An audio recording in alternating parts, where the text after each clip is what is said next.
بسم اللہ الرحمن الرحیم۔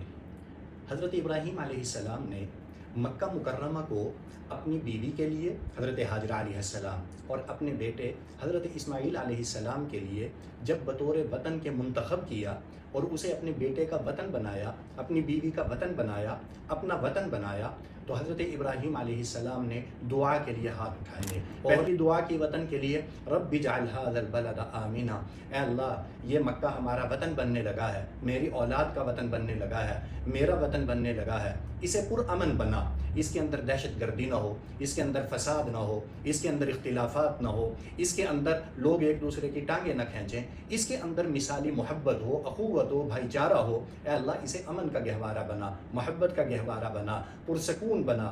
دوسری دعا اپنے وطن کے لیے کی، اسی دعا کے اندر فرمایا اجعل افئدۃ من الناس تہوی الیہم، اے اللہ میرے اس پیارے وطن کی طرف لوگوں کے دلوں کے اندر اس پیارے وطن کی محبت ڈال، تاکہ لوگ اس پیارے وطن کی طرف کھنچ کھنچ کر چلے آئیں۔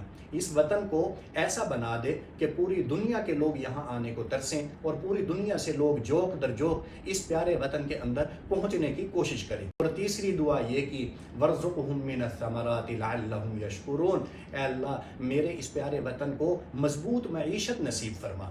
اسی طرح میرے بھائیوں، جب میرے آقا سرکار دو عالم صلی اللہ علیہ وسلم نے مدینہ منورہ کو اپنا وطن بنایا، تو میرے آقا صلی اللہ علیہ وسلم نے اس مدینہ منورہ کے لیے بھی دعا کے لیے ہاتھ اٹھائے اور دعا کی اللہم حبب الینا المدینہ، اے اللہ ہمارے دلوں میں مدینہ کی محبت ڈال دے، کیونکہ مدینہ ہمارا وطن بن گیا ہے۔ کما حببت الینا مکہ، جیسے کہ مکہ مکرمہ کی محبت ہمارے دلوں کے اندر موجود ہے، چونکہ وہ ہمارا وطن تھا، پہلے مکہ ہمارا وطن تھا، اس کی محبت ہمارے دلوں کے اندر تھی۔ اب مدینہ منورہ ہمارا وطن بن گیا، اب اس کی محبت ہمارے دلوں کے اندر ڈال دے۔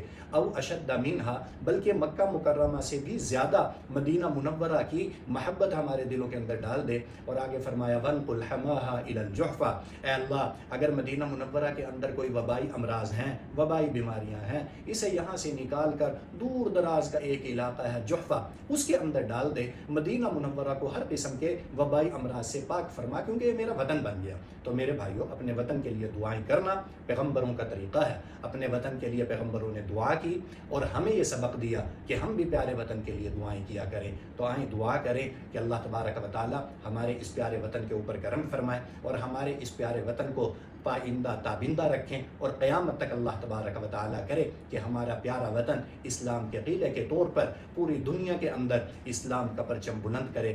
خدا کرے کہ میری عرض پاک پر اترے، خدا کرے کہ میری عرض پاک پر اترے وہ فصل گل جسے اندیشہ زوال نہ ہو، کرے کہ میرے ایک بھی ہم وطن کے لیے حیات وبال نہ ہو، جرم نہ ہو، زندگی وبال نہ ہو۔ السلام علیکم۔